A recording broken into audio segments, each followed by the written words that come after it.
Today I'm answering questions. First question is from Juan Cardenas. So how do I fix my caster on my 2000 Jeep XJ? I know for a fact that that's my problem after lifting it 4.5 inches on a short arm lift kit. I'm not mechanically inclined but not scared to try. I was also told that Jeep Cherokees have a non-adjustable caster setup. Any info is helpful. Thanks. Well, Juan, whoever told you that Jeeps aren't adjustable for caster, obviously either didn't know what they were talking about or they were misinformed. On the late model Cherokees, there's a shoe that fits and you can put shims up and behind that actually push the lower control arm in or out to get your caster setting. On the newer model Cherokees, on the front of the control arm, there's a cam bolt. And if you back it off, you can turn that bolt and it adjusts where the lower control arm sits relative to the axle, if that makes any sense for you. So yeah, they are adjustable. As for your question on how you can fix this, a lot of people will give you different responses. Mine will always be the same. It's what I did, and that is to go with a control arm drop bracket kit. There's several companies out there that make these kits. I'd never like to recommend them, but Rough Country makes them, and it's kind of a hard one to mess up as long as all the brackets are there. I got mine from Rubicon Express, and there's a few others online that will get that. And the way it fixes it actually is because the geometry, your control arms are on such a steep angle because of the lift. What it does is it brings them down on the body side and it levels them out again, and then you can get your proper alignment angles that way. It actually leads to a much better ride feel in the end anyway, because your geometry is set level again. So when you hit speed bumps or rocks on the trail and stuff, rather than the bumps shocking right into the bushings and then into the body, they actually travel through the spring tension of the springs. So I hope that answers your question. The next question is from Tim Kelly, and this is on the burping your cooling system video. Why would you top off your reservoir? It's not a closed system, is it? I thought it was just a puke bucket. Well, it is just a puke bucket, but it's also a suck bucket. The way a reservoir works in an open system is when the coolant starts to expand, because you have no air in the actual system on the other side of your rad cap. So when the coolant expands from the heat, it has to go somewhere. So that's the purpose of the pressure on your rad cap. When it overcomes that pressure, it spews off into the reservoir bucket. But then inversely, when the engine cools down, that coolant contracts and has to go back in. So that's why there's a fill hot and a fill cold mark on the reservoir, even on an open system.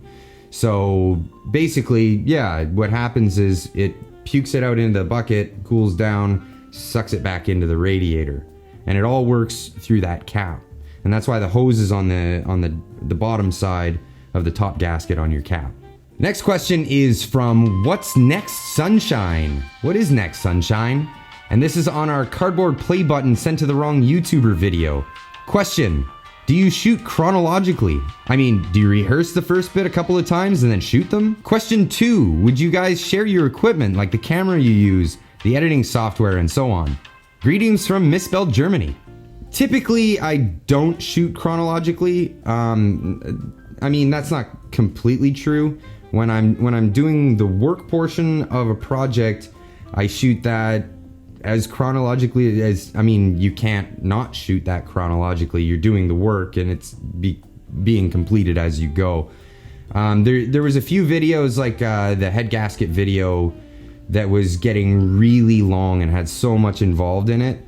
So I ended up breaking that episode up into a few. I had to replace the radiator. That was part of the cause for why the head gasket had gone in the first place.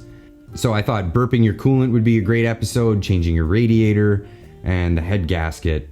So, I mean, that's for the work portion of the videos. But as for the interlude and the outro for our videos, I shoot them chronologically, but yes, it's scripted. It's so days before I'll write a script, I'll have it all prepared, and then the performance happens. And usually it's, depending on how well it goes, it might be line by line, it might be take by take, and just see how well it goes. Yeah, the real magic happens in the post, and that gets to your second question. Would you guys share your equipment, like cameras you use and editing software and so on? So the camera that I've been using since I started YouTube has been my Nikon D7000. It came with a slightly better than kit lens, but not like a brilliant lens. I really didn't know how to use that camera when I first got started, and it was just a crash course on how to do it. Now I'm currently using a Nikon D7000. I'm also using a Canon Mark III 5D. I have several lenses for that. I have a 50mm lens, which looks really good for that serious tone look. I have a really nice zoom lens that's a floating lens, so it's really stable. It works very well. And I also have a wide angle lens, which I started by introducing on this channel in a few shots. So yeah, those are the cameras that I use. Editing software, when I first started, and I recommend anyone who's just getting started to use the cheapo software that you have on your computer. If you've already beyond that, then you're already beyond that. I started on YouTube using iMovie, and it forces you, what it does is it forces you to get good with your camera and get the shots that you want, because you can't really trick it in post, because the program is so limited. So yeah, I definitely recommend starting with that kind of software. Once you've outgrown that, I'm a Mac user, so it was natural and economical for me to go to Final Cut Pro. I know Adobe products are fantastic, but they are out of my price range currently. I'd like to learn them eventually, because I could go cross-platform, because Apple is not making the best products anymore. So if I can learn another platform that I can cross-platform for a smooth transition, when that does happen, I think I will go with that. But yeah, it's definitely a price point that's out of my realm. So Final Cut Pro is a great program for doing online stuff. It's bigger than most people would ever need. So and it's relatively affordable. And the next question comes from David Jeep, and he says, "If you're not turning a wrench, don't tape it, okay?" Now, I get these comments a lot, and it's funny because some people will subscribe to a channel because they want a particular kind of content, but you'll have a creator that's open to making all kinds of content. Now, I split my channels up, so I'm doing the second channel now because I want to do a lot more community-based and just maybe even vlog-style videos. And I'd like to do that on this channel while maintaining a certain prestige for the video quality on the primary channel.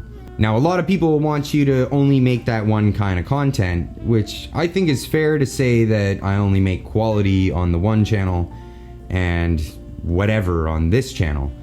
Q&As, here's a great example for that. Yeah, if I don't always make Jeep videos, sorry. If I've got a better idea or a funny idea or something else that I want to do, I'm gonna post it on my channel. If you don't like it, okay, I think I'm just gonna leave it at that for today. If you guys have any more questions, leave them in the comments. You can leave them in the comments on the other channel. I'd like to address a lot of comments on this channel. I always try to get back to you guys, but now I kind of want to start doing video responses for interesting questions. Sometimes you go to answer a question and there's a lot you want to say, and it's hard to just throw that in the text format. So For the more poignant questions, I think I'll answer them here on this channel. So if you want to see more, hit that subscribe button. If you're feeling generous, hit that like button. And if you want to be part of the conversation, leave a comment down below.